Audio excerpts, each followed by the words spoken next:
Москва, Петербург, Тобольск, Тюмень, соседний Киров. Жители этих городов объединила жажда приключений. В одном из пабликов ВКонтакте потенциальные путешественники делятся мечтами, кто, куда и когда хотел бы поехать. Причем в список входят только необычные города самой России. Стало таким и наше Заполярье. Местные жители группу туристов встретили радушно. Экскурсия по городу и близлежащим населенным пунктам, посещение Печорской центральной обогатительной фабрики, одной из крупнейших в стране.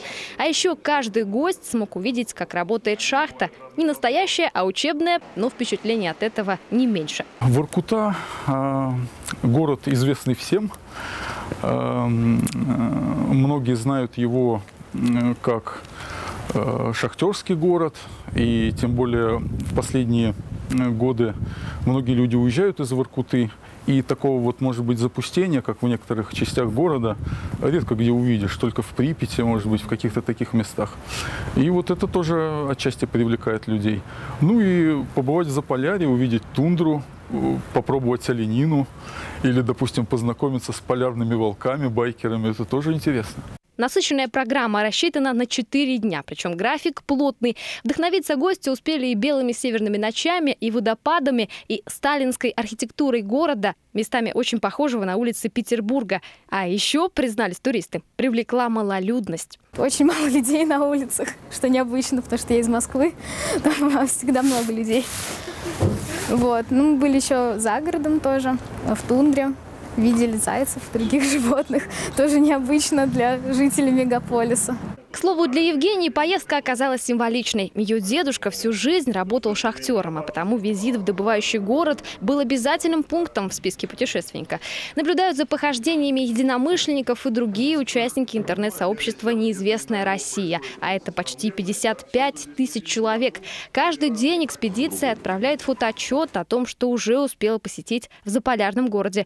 И, кажется, скоро туристов в Воркуте станет больше.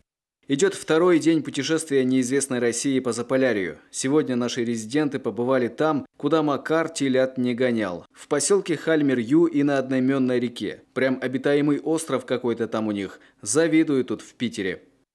Ну, на таких аппаратах можно путешествовать. То, что туристов не очень много, это большое упущение, да, потому что сочетание тундры, вот, оленьих стад, которые там, прекрасной природы, вот, и следов человеческого присутствия, да, такие вот там, как поселок Хальмер-Ю, там, да, или даже вот эти вот поселки Воркутинского кольца между Варгашором там и, условно говоря, да, ну, вот, западная его часть, это очень интересно, очень поражает воображение, вот, да, и поэтому во многом, я считаю, что туристический потенциал еще можно раскрыть дальше. Неизвестная Россия подчеркивает, это не группа туроператоров, а сообщество людей, которые любят путешествовать. Каждый день ее участники открывают для себя новые стороны Родины, которые, как и наше Заполярье, не могут не удивлять. Любовь Филиппова, Ирина Шумихина, Кирилл Нифонтов, телеканал Юрган, Воркута.